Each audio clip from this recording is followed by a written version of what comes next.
It was an early start to the second day, with an urge to make up lost time from the previous day's endeavours.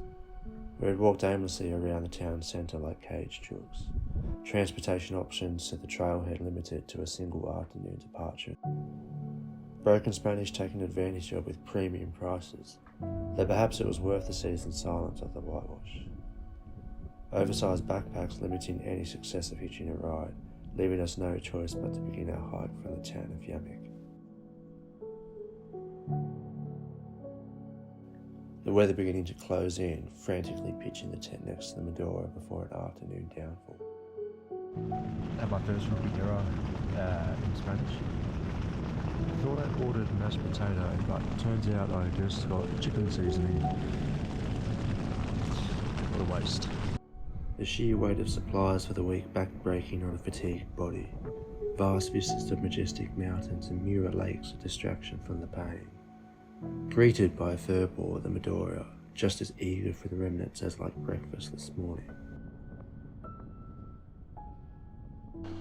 Taking charge of the lead so effortlessly, as if he'd been a seasoned guide.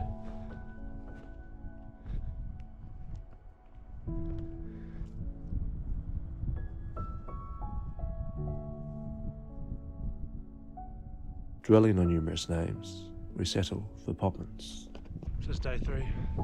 We're also making our way across to the saddle to the next pass. Altitude's a bit tough. I take a moment to absorb the solitude and stillness of the Huayhuash after imprinting footsteps into the untouched screeds as we strayed course along the Alpine route.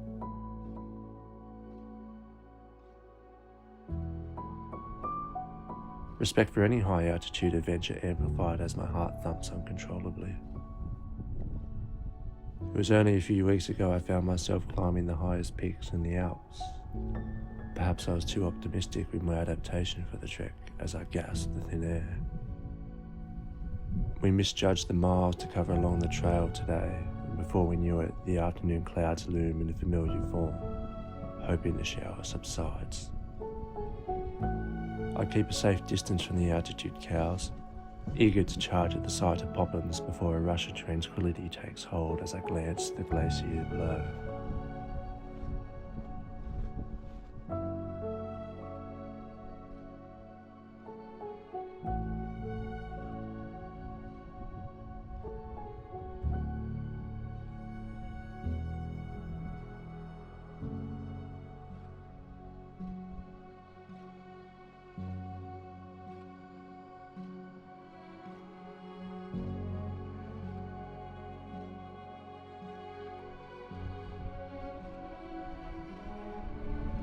A steep descent had us firmly gripping the grass shrubs, taking our time, ensuring the steps were stable. Paying our due taxes to the local farmer before a late lunch accompanied by a wild pair of pork chops. 1, 2, 3, go. 1, 2, 3. Yes! Yes! 2, 3. Oh, hey, that was easy.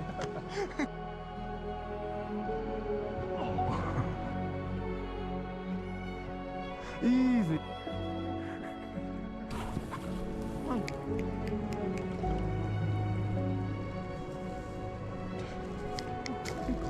Oh, good boy. Reaching high ground after navigating the swamplands and stream crossings, to my surprise, my socks remained dry.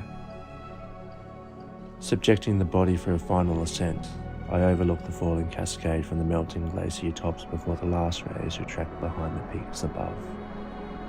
Poppins strays course, captivated by the smells of a separate group nearby. His loyalty lied elsewhere.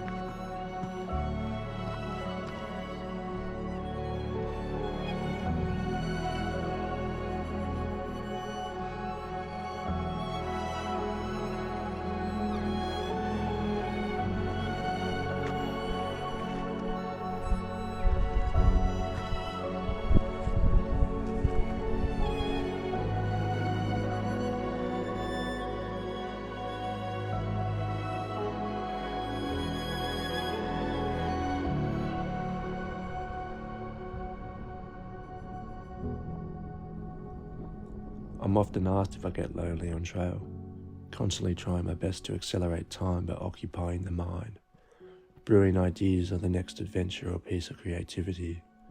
I've learned to be my own best friend, trusting in my capabilities and capacity to deal with the dark moments.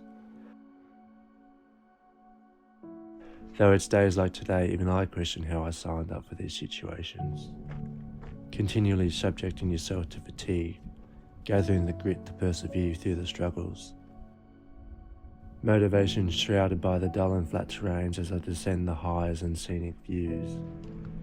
An 8-hour day topped off by a local advising another 5 hours sent to the next campsite.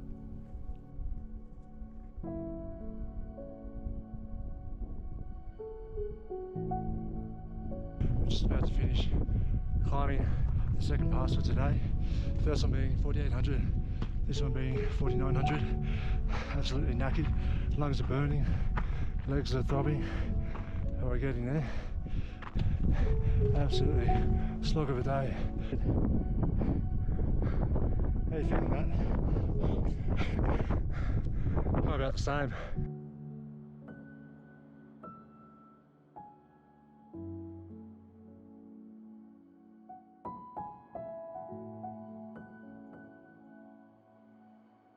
Waking up to what appears a distant planet, a desert terrain like that of Mars, unknown of our whereabouts and too exhausted to push on, we had pitched our tents late in the evening under moonlight.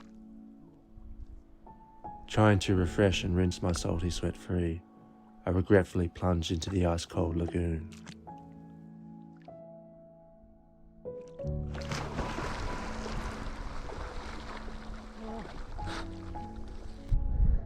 Yeah.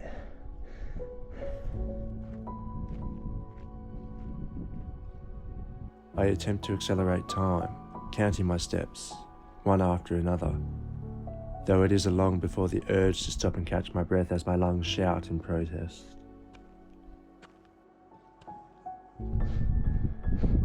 Just taking final steps up to San Antonio Pass, just shy of 5,000 metres.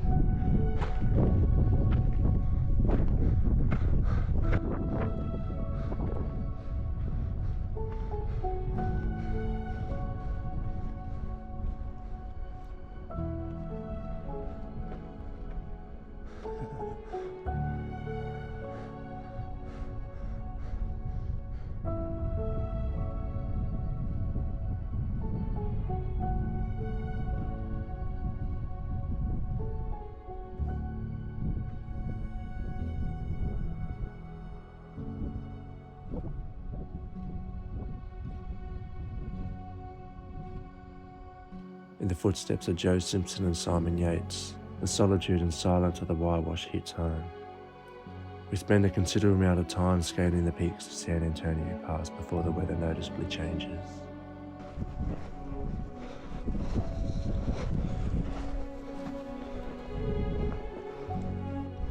Overshooting the path, we find ourselves descending the steep and slippery runoff.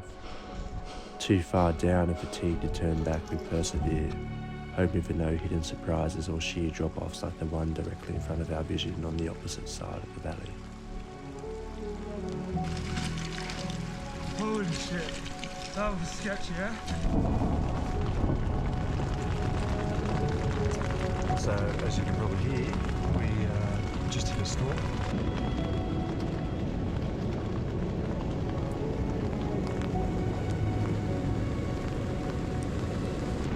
For the fourth straight night, we've got some cooked pasta with a mix of tuna and salami, with some tomato and peppercorn sauce. Delish.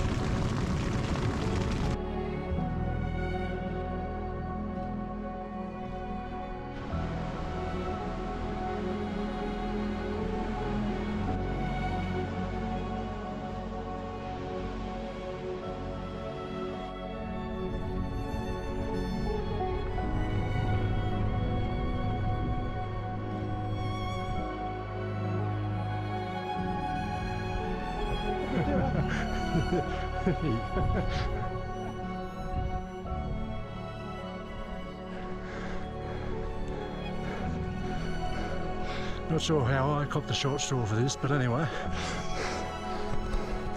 free shuttle bag service.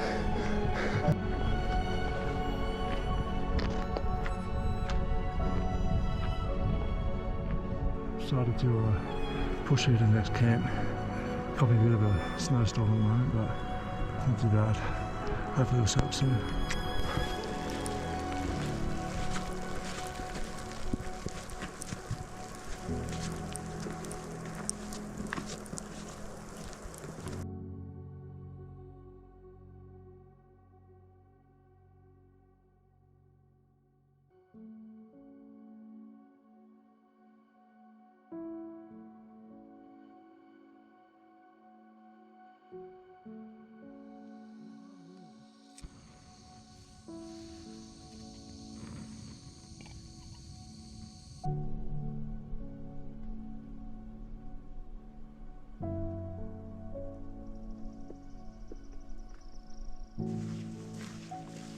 Waking to freshly cut mountains, the snow melting and mud accumulating on the soles of the boots, desperately trying to shake the excess ankle weights, falling behind, short of breath, struggling to push forward as my energy levels plummet.